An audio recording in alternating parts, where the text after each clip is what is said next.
नमस्कार, स्वागत आहे आपल्या सगळ्यांचे माझ्या विदर्भ कट्टा रेसिपीज या यूट्यूब चॅनलवर। आज आपण नवरात्रीनिमित्त शिंगाड्याचे पिठाचे पराठे कसे बनवायचे आणि जो की पोटभर नाश्ता होईल ते आपण बघणार आहे। चला तर रेसिपीला सुरुवात करूया। तर इथे सगळ्यात आधी मी एक मिक्सरचं पॉट घेतलं, त्यामध्ये 3-4 असे छोटे छोटे अद्रकाचे तुकडे टाकून घेतले आणि 2 मिरच्या टाकून घेत आहे हिरव्या। तुम्ही लाल मिरच्या पण वापरू शकता। आणि कढीपत्त्याची पानं पूर्ण टाकून घेतली मी, एका पत्त्याला जितके ही पानं येतात तितके। त्यानंतर यामध्ये आपण अर्धा चमचा किंवा 1 चमचा जिरं पण टाकू शकतो किंवा नंतर जिरे पावडर पण टाकू शकतो। तर इथे पेस्ट बनवून तयार आहे। त्यानंतर इथे मी 2 आलू घेतले उकडलेले आणि ते स्मॅश करून घेते। स्मॅश करून घेतले म्हणजे छान एकजीव ते असे पराठ्याच्या मिक्सचरमध्ये मिक्स होतात। तर इथे आलू स्मॅश झालेला आहे। जे वाटण काढलं होतं आपण ते वाटण यामध्ये टाकून घ्यायचं। त्यानंतर काही सुके मसाले आपल्याला टाकायचे आहे। वाटण तुम्ही तुमच्या चवीनुसार टाकू शकता। त्यानंतर इथे मी पाव चमचा मिरेपूड, जिरेपूड अर्धा चमचा, त्यानंतर चवीनुसार मीठ टाकून घेतलं, जे की उपवासाला चालते तेच मीठ। त्यानंतर चिली फ्लेक्स होतं माझ्याकडे, थोडंसं चिली फ्लेक्स टाकलं पराठ्यांमध्ये छान दिसण्यासाठी। त्यानंतर इथे मी शिंगाड्याचं पीठ टाकून घेत आहे। साधारण 5 ते 6 चमचे टाकलं, म्हणजे 1 वाटी साधारण मी पीठ यामध्ये टाकलेलं आहे। त्यानंतर यामध्ये तुम्ही चमचाभर दही टाकू शकता किंवा लिंबू असेल तर लिंबू टाकू शकता आंबटपणासाठी, ज्याने की टेस्ट आणखी छान येईल। आणि हे छान हाताने मिक्स करून घ्यायचं। याला खूप जास्त पाण्याची आवश्यकता वाटली नाही मला, कारण आपण बटाटे 2 टाकले ना, त्याचा ओलावा भरपूर होता। अगदीच थोडं थोडं पाणी तुम्ही आवश्यकता असल्यास ॲड करू शकता। त्यानंतर इथे मी पूर्ण हे मिक्स करून घेतलं आणि थोडं थोडं पाणी टाकून याचा गोळा बनवून घेतला। तुम्हाला जर वाटत असेल तर आणखी तुम्ही पीठ पण टाकून घेऊ शकता, जर बाइंडिंग त्याची व्यवस्थित येणार नाही आपल्याला असं वाटत असेल तर। कारण हे पीठ ज्वारीच्या पिठासारखं असं ठिसूळ असते, अगदी कणकीसारखं नसते की भराभर त्याच्या पराठे लाटता येईल। तर थोडंसं ठिसूळ असते, त्यामुळे ते पोळपाटाला चिपकू शकते।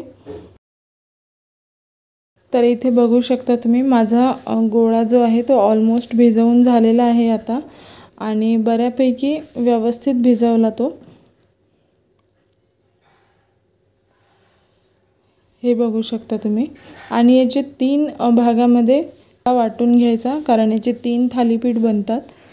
पोटभर हे थालीपीठ होते, त्यामुळे तेवढं पीठ सफिशियंट आहे, किंवा 3 पराठे एका व्यक्तीसाठी सफिशियंट आहे। त्यानंतर हे लाटता येणार नाही, पोळपाटला चिपकून जातील, म्हणून मी आधीच एक प्लास्टिकची पॉलिथिन घेतली, ज्याला की तेल लावून घेतलं थोडंसं।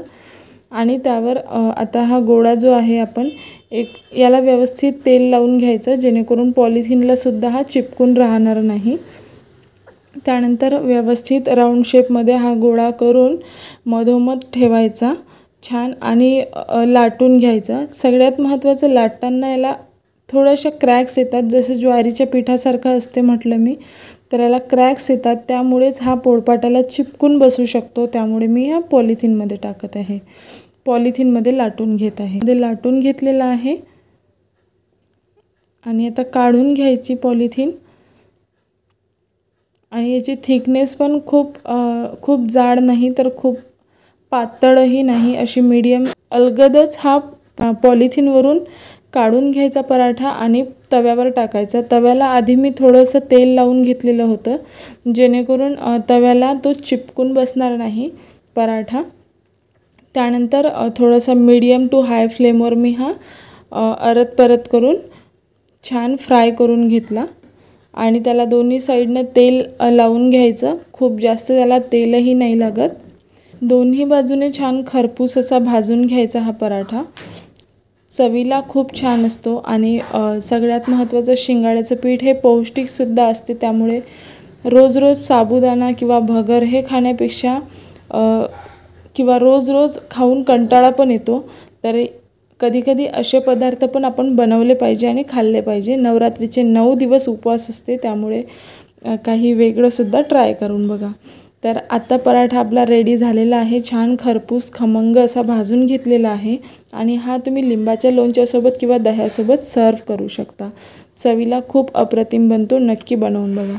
पुढील व्हिडिओ बघायला विसरू नका। एक अशी छानशी रेसिपी घेऊन येणाऱ्या नवीन रेसिपीची माहिती तुम्हाला मिळत राहो यासाठी सबस्क्राइब करा आमचे चॅनल विदर्भ कट्टा रेसिपीज आणि व्हिडिओला लाईक शेअर करायला अजिबात विसरू नका। इन्ग्रेडियंट सगळे मी डिस्क्रिप्शन बॉक्समध्ये दिलेले आहे, तुम्ही नक्की चेक करा।